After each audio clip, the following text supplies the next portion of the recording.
अगर मानव का शरीर मिले पुनः फिर वापस, अभी तो जो है वो है?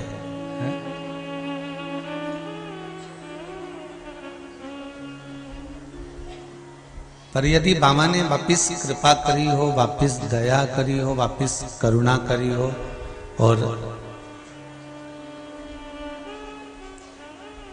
फिर पुनः मानव का शरीर अगर मिलता है,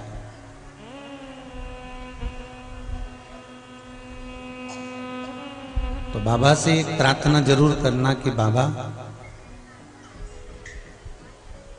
अगर जन्म देना तो ऐसा देना कि मैं भगवान शंकर की भक्ति में लगी रहूं और शिव की आराधना करती रहूं। वो जन्म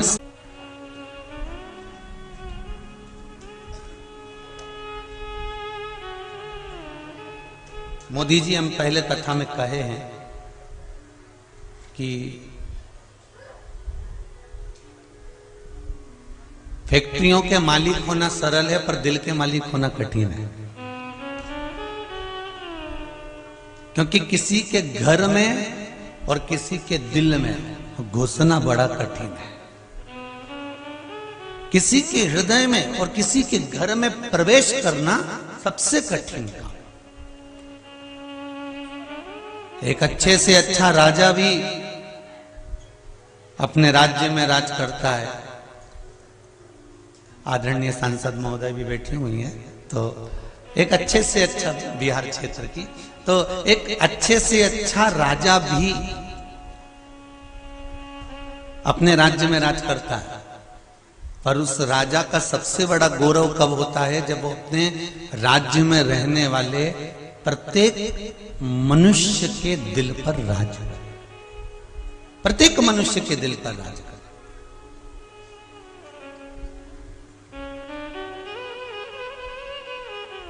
मानसरोवर शिव महापुराण की कथा में एक बात कही थी कि जितने भी आप मंदाकिनी चले जाओ, हरिद्वार चले जाओ, गंगा के घाट, नर्मदा जी के घाट, क्षिप्रा जी के घाट, सरयू जी के घाट, गोदावरी के घाट, जितने जितने घाटों पर आप जाएंगे,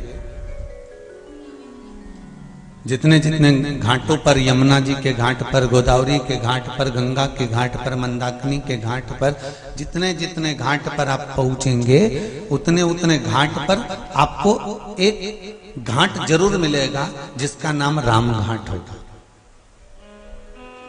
तो सारे घाटों में राम घाट की महत्वता क्यों है? क्यों कहते हैं कि साधु संत कुंभ के मेले में राम घाट पर नहाएंगे, सिंहस्थ का अखाड़ा पहुंचेगा तो राम घाट पर पहुंचेगा, राम घाट पर स्नान करना चाहिए। राम घाट की महत्वता आपको मानसरोवर शिव महापुराण की कथा में कही थी, क्योंकि राम जी के समय पर कोई घाट नहीं था, केवल एक घाट था, जिस घाट पर ब्राह्मण भी जाता था, जिस घाट पर क्षत्रिय भी जाता था, जिस घाट पर वैश्य भी जाता था, जिस घाट पर शूद्र भी जाता था।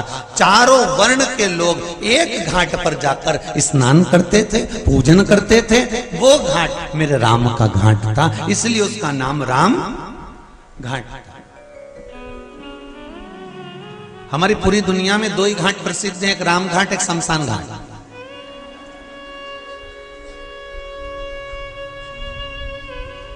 शुरुआत में राम है, एंड में शंकर है। दो ही घाट प्रसिद्ध है।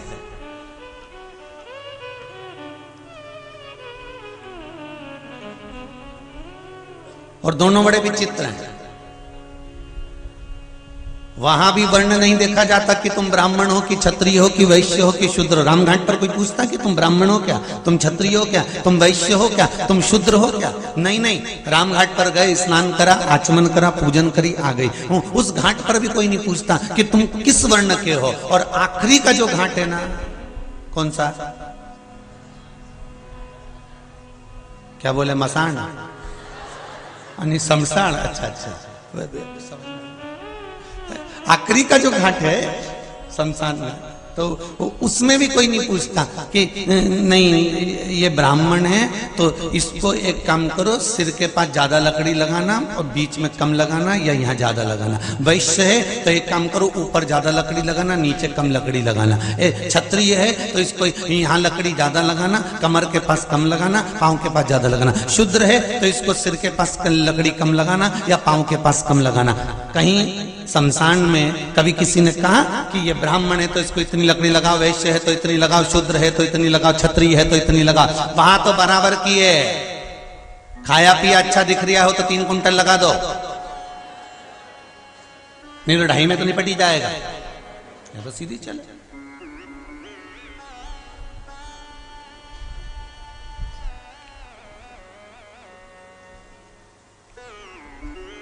इसलिए आप लोगों से भी कहते हैं थोड़ा अच्छा खाया पिया करो, जरा चकाचक करो, कम से कम लकड़ी तो 3 लगे। हा? नहीं तो मालूम पड़े 2-2.5 में निपट जाए फुर फुर करके। देखो सीधी सीधी बातें। अभी होली का त्योहार आ रहा है, सवेरे पूजन करने जाते हो ना होली जलने के बाद में, और वहां पे तुम्हें लकड़ी नहीं मिलती, अंगारे नहीं मिलते, तो दिल कितना दुखता होगा तुम्हारा, ईमानदारी से बोलो है। तो तुम भी कहते हो कि कितनी कम लकड़ी लगाई, बापड़ा ने बता होली जलाई इतनी सी लकड़ी लगाई, और इतनी सी लकड़ी लगाई ना फुर फुर रात के ही हो गई। थोड़ी ज्यादा लगाते तो उसमें अंगारा मिलता, फिर तुम झारा में भर के लाते और होली की पूजन करते, तो लकड़ी थोड़ी ज्यादा लगे तो होली पे भी मजा आए। तो आखिरी में वही 2 सवा 2 और ज्यादा दुबला हो तो के लगाओगे, नहीं लगाओगे एक ही बात।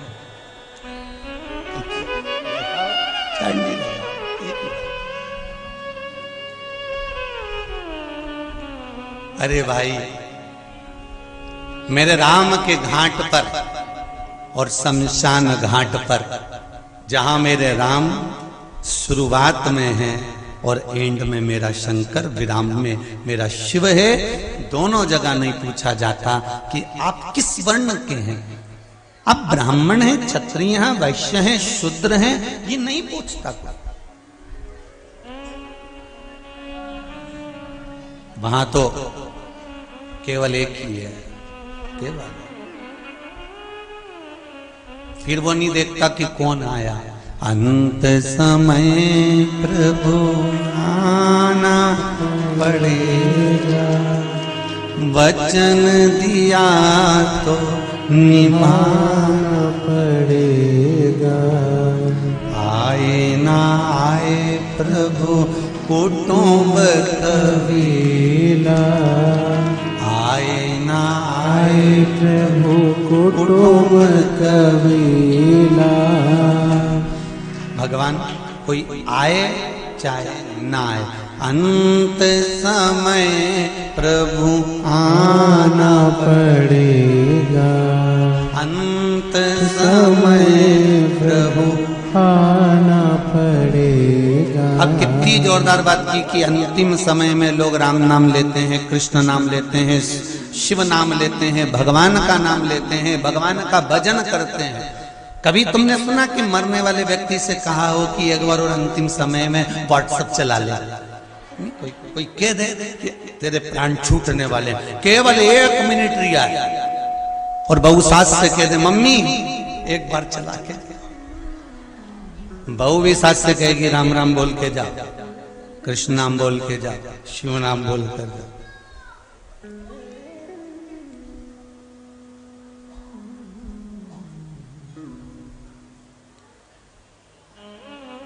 आए ना आए प्रभु कुटुंब कबीला, आए ना आए प्रभु कुटुंब कबीला।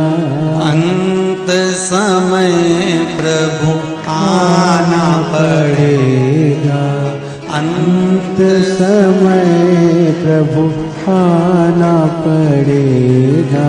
ओ वचन दिया तो निभाना पड़ेगा, वचन दिया तो निभाना पड़ेगा। अगर भगवान वचन देते हैं तो निभाते हैं। शिव महापुराण की कथा कर रही है कि आप भगवान की भक्ति में रम रहे हो। भगवान ये कभी नहीं देखता कि तुम ब्राह्मण हो कि क्षत्रिय हो कि वैश्य हो कि शूद्र हो। भगवान तो ये देखता है कि तेरा भजन कितना शुद्ध है, तेरी चित्तवृत्ति कितनी शुद्ध है, तेरा मन कितना शुद्ध है। अरे रविदास जी तो चमड़े का जूता बनाते थे। जिस पात्र में चमड़ा धोते थे उसी पात्र में से गंगा जी को प्रकट कर दिया था। अगर उस समय पर अगर भगवान के मन में भेद होता तो भगवान फिर प्रकट ही क्यों होता। आज के जमाने में दुनिया के लोग हिंदू धर्म को तोड़ने में लगे हुए हैं। उन्होंने कह दिया कि शूद्र अलग है तो क्षत्रिय अलग है तो वैश्य अलग है तो ब्राह्मण अलग है। कभी वेदों को उठाकर देखना, कभी हमारे हिंदू धर्म के वेदों को खोल कर देखना, उसमें एक ही चीज लिखी है कि सनातन धर्म के अंतर्गत सब मनुष्य है। क्या है? सब मनुष्य। और सनातन धर्म के अंतर्गत कोई मनुष्य तत्व से दूर है ही नहीं, सब मानव।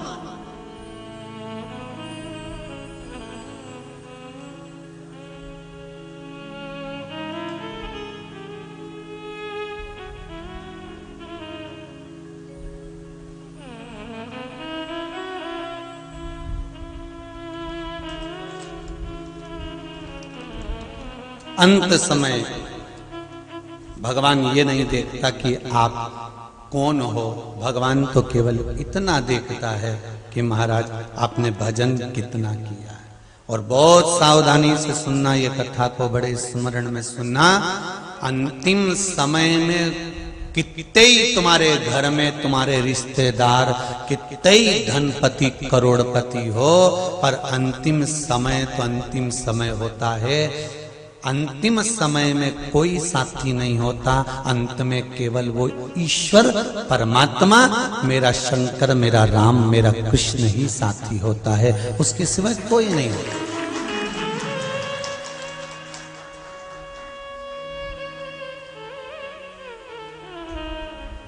अभी स्वर को किला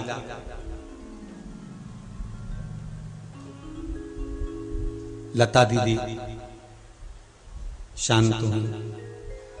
माता सरस्वती के चरणों से निकली थी, माता सरस्वती में ही समाहित हो गई। लता दीदी मंगेशकर उसी में समाहित। व्हाट्सएप पर, फेसबुक पर उनके अंतिम समय के फोटो चले, आप लोगों ने भी देखे होंगे। व्हील चेयर पर थी, कहीं धीरे धीरे चल रही थी। सारा कुटुंब साथ में था, बहनें भी साथ होंगी, भाई भी साथ होंगे, रिश्तेदार भी साथ होंगे, परिवार भी साथ होगा। पर ईमानदारी से बोलो, तकलीफ परिवार वाले झेल रहे होंगे कि खुद को झेलना पड़ेगा? अरे जम के तो बोलो, स्वयं को। इसलिए बार बार कथा में कहते हैं, मत बुरे कर्म कर बंदे वरना पछताएगा। भगवान की आंखों से तू बच नहीं पाएगा, तू बच नहीं पाएगा। मरने वाला व्यक्ति, जिसके प्राण छूट रहे होते हैं, दुख उसको झेलना पड़ता है, कष्ट उसको झेलना पड़ता है, तकलीफ उसको झेलना पड़ती है। कोई कितने भी तुम्हारे अच्छे रिश्तेदार हो, तुम्हारे लिए रात दिन खड़े हैं, तुम्हें घुमाने भी ले जाएंगे, फिराने भी ले जाएंगे, तुम्हें लड्डू भी खिलाएंगे, ने थूली भी खिलाएंगे, तुम्हें दूध भी पिलाएंगे, तुम्हें चाय भी पिलाएंगे, अपने हाथों से पिलाएंगे। पर मरने वाला जो जीव होता है, प्राण त्यागने वाला जो जीव होता है, कष्ट उसको भोगना पड़ता है। अंतिम समय में उससे तो पूछो कि उसकी गति क्या होती है। तुम तो कह रहे हो कि लो चाय पी लो, लो दूध पी लो, लो थूली खा लो, पर उसके शरीर में जब इंद्रियां सब शिथिल हो जाती हैं, सारा शरीर जब बेकार हो जाता है, डॉक्टरों ने भी देख लिया कि खूब अब नस देखो कितना कितना विचित्र शरीर है। जरा हॉस्पिटल में जाकर तो देखो, जो भगवान का द्वार नहीं ढूंढता, अंत में हॉस्पिटल में डॉक्टर उनके हाथ में नस ढूंढता।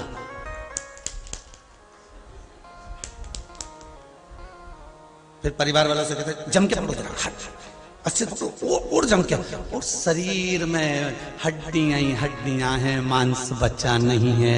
डॉक्टर कह रहा है देखो नस दिखी नहीं रही है, ई हाथ में देखो, ई में दिखेगी, फिर एक दिखी डॉक्टर साहब, बस उसी को देखना है, सुई उसी में लगा दी। अब पड़ा हुआ है, आंखों से आंसू बह रहा है, केवल उस ईश्वर को याद कर रहा है। मैंने तेरा द्वार नहीं ढूंढा, इसलिए डॉक्टर मेरे शरीर में नस ढूंढ रहा है।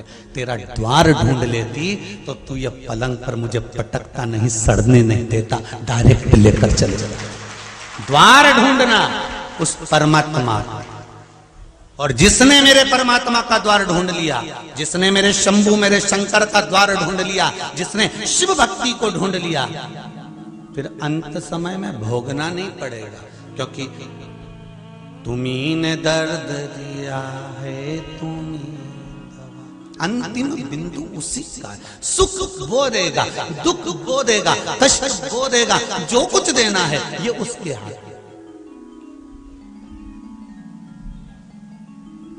पर आदत हमारी बुरी है ना, हम अहंकार को थोड़ा सा झलका देते हैं।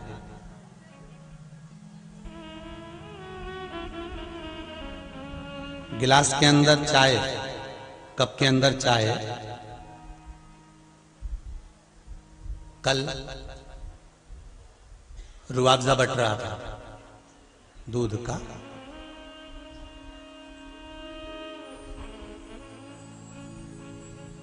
पनीर फैक्ट्री वालों के यहाँ की कथा है, तो रुआवजा तो बट नहीं है, तो दूध का रुआवजा बट रहा था, हम देख रहे थे, तो एक बापड़ा बेचारा यूं पी रहा था, और पीते पीते दूसरा इधर से आ गया। अब उससे एक चीज सीखने को मिली, गिलास में रुआवजा था इसलिए झलका, नहीं होता तो कोई कितना ही धक्का मार दे झलकेगा।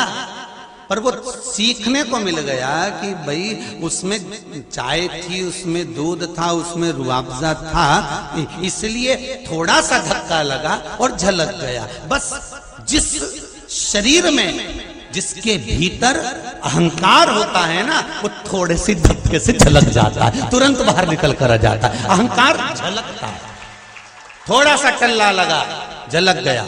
जरा सी किसी ने कुर्सी नहीं दी, ने बैठने का नहीं बोला, ने धक्का लगा। जानते नहीं हो, पहचानते नहीं हो, मतलब चाय भरी है, रुआवजा का गिलास जोरदार है हो, तो रुआवजा का गिलास जोरदार है तो मतलब धक्का लगा, और धक्का लगा तो गिरा। बहुत ध्यान देना महाराज जी, जब जब किसी व्यक्ति के मुख पर आ जाए कि तुम मुझे जानते नहीं, अभी तुमने मुझे क्या जाना है, तुम मुझे पहचानते नहीं हो, अभी तुम मुझे जानते नहीं हो, जरा जरा सी बात में अगर तुमको धक्का लग रहा है, थोड़ा सा किसी ने कुछ कहा, धक्का लगा और झलका, तो समझ लेना गिलास बहुत भर चुका है, बहुत भर चुका है, चाय बहुत भर चुकी है, अहंकार बहुत भर चुका है। ये अहंकार को थोड़ा सा खाली करना पड़ेगा, हमको थोड़ा अभिमान नीचे दबाना पड़ेगा।